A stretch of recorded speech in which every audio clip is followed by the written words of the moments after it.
Nesta aula, vamos trabalhar com alguns aspectos essenciais do verbo. O estudo dos verbos é fundamental para nos auxiliar na interpretação textual e no trabalho com a análise sintática. Mas o que é verbo? Verbo significa palavra. Observe as expressões abrir o verbo, deitar o verbo, verborragia, comunicação verbal. Todas essas expressões significam falar, comunicar-se. O verbo, então, é a palavra, o princípio da expressão comunicativa pela palavra.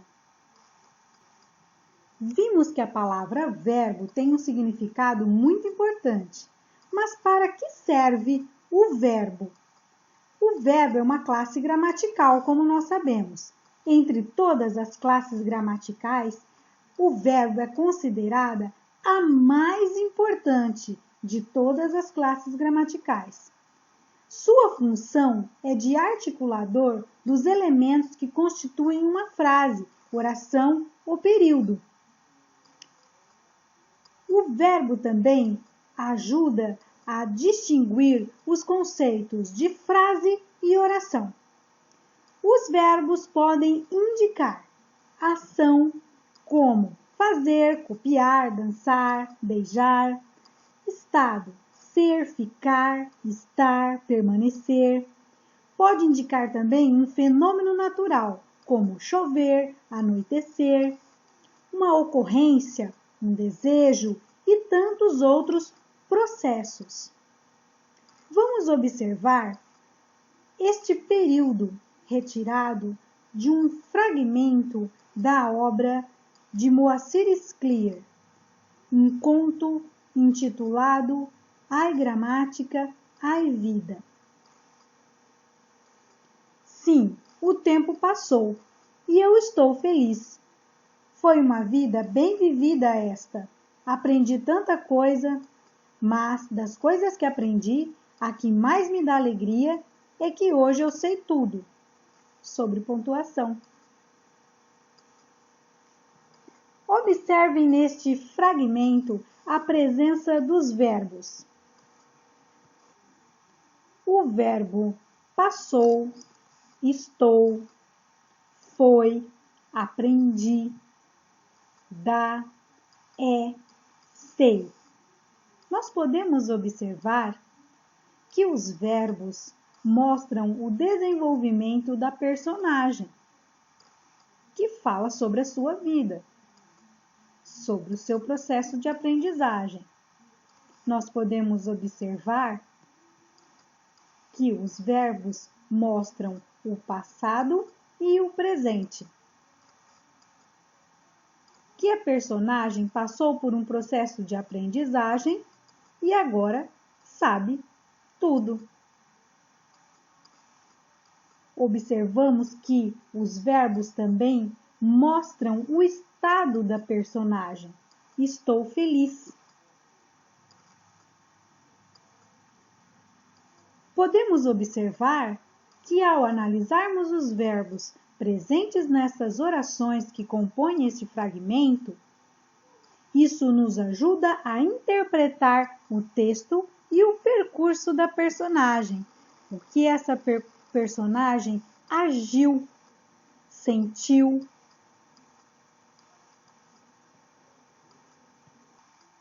Nós afirmamos anteriormente que o verbo também ajuda a distinguir os conceitos de frase e oração. O que vem a ser uma frase? A frase é todo enunciado que tem sentido completo. Pode haver verbo ou não na formação de uma frase. Observem aqui estas duas frases. Silêncio.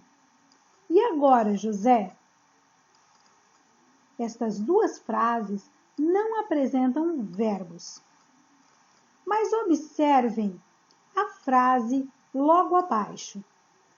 Os alunos chegaram atrasados novamente. Há a presença de um verbo, constituindo então uma oração. A oração é um enunciado que se organiza em torno de um verbo ou uma locução verbal. Neste caso, nós temos oração. No anterior, nós temos uma frase sem verbo. A oração que nós temos aqui, os alunos chegaram atrasados novamente, tem como núcleo da oração o verbo chegar.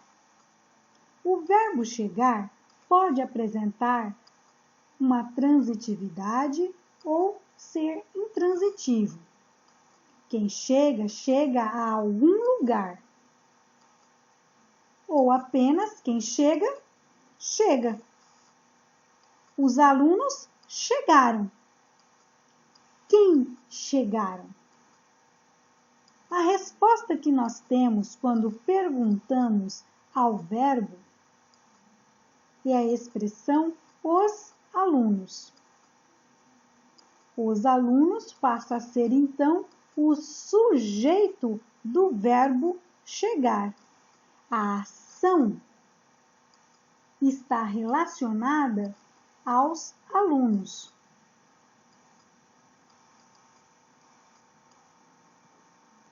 O sujeito de uma oração é o ser sobre o qual se declara alguma coisa. O verbo chegar declara algo sobre os alunos. O que se declara sobre os alunos, chegaram atrasados novamente, é considerado um predicado. Estes são termos essenciais de uma oração, que são organizados a partir de um verbo, sujeito e predicado. Neste caso, o verbo chegar vai funcionar como um verbo de ligação, pois após o verbo chegar, eu tenho um predicativo do sujeito, o modo como os alunos chegaram, classificando esse predicado como predicado verbo nominal. O que caracteriza o verbo são suas flexões. A importância desta classe gramatical mostra também a importância de vários detalhes, flexões, com as quais nós devemos estar atentos para usar bem o verbo e compreendermos a função desse verbo dentro da oração. Entre suas flexões, o verbo tem número, flexionando entre singular e plural, pessoa, primeira, segunda e terceira pessoa do discurso, o modo, indicativo, subjuntivo, imperativo, o tempo, presente, pretérito, futuro e suas subclassificações. As conjugações, ar, ir, que é determinada pela terminação do verbo. O verbo cantar termina em ar, portanto, pertence à primeira conjugação. E assim por diante. Classificações em verbos regulares, irregulares, defectivos e abundantes. E as suas formas nominais, gerúndio, infinitivo e particípio. Como podemos perceber, o verbo é uma classe muito rica em detalhes e que trazem toda uma intencionalidade quando são flexionados. Vamos observar a flexão de pessoa e número. Vamos observar as pessoas do discurso eu, tu, ele ou ela, eles ou elas, nós, vós, marcadas por estes pronomes. Vamos flexionar o verbo trabalhar da primeira conjugação. A primeira pessoa indica a pessoa que fala. Eu trabalho. Tu trabalhas. Tu indica um interlocutor direto, alguém para quem se fala. Observem a intencionalidade do verbo e a combinação de número e pessoa para provocar essa intenção do verbo e combinação daquilo que se quer dizer. Ele ou ela trabalha. Ele ou ela indicam que se fala sobre alguém. Então, a ação, o que se diz sobre alguém, quem trabalha é o outro, sobre quem falamos. Podemos também usar no plural, eles ou elas. Nós trabalhamos. Quando dissemos trabalhamos, o verbo combina com a primeira pessoa do plural, nós, que indica que a pessoa que fala participa da comunicação juntamente com outros. Vós trabalhais. Vós, terceira pessoa. Segunda pessoa do discurso, do plural, indica que se fala para um ou para vários interlocutores diretos.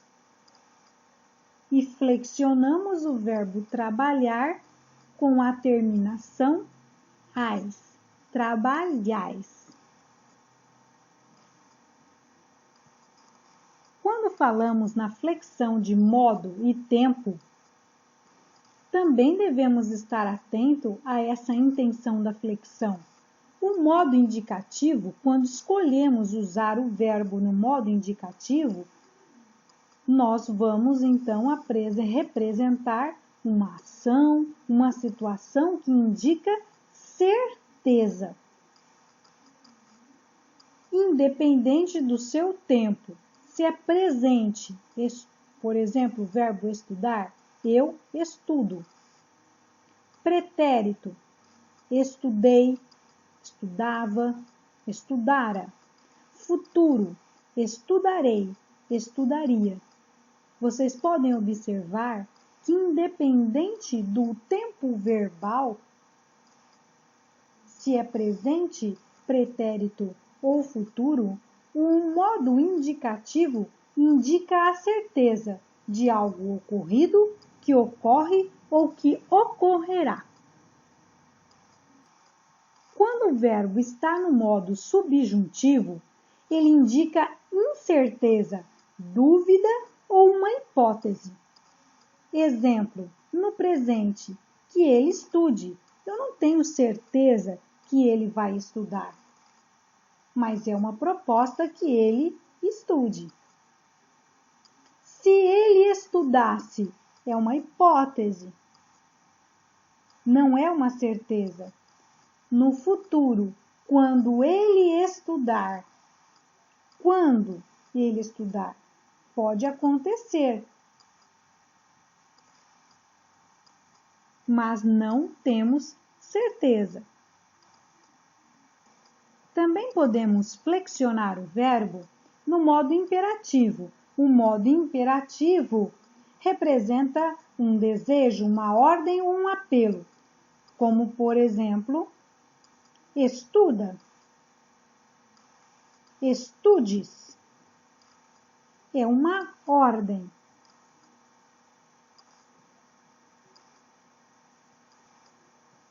Os verbos também podem se apresentar em suas formas chamadas nominais.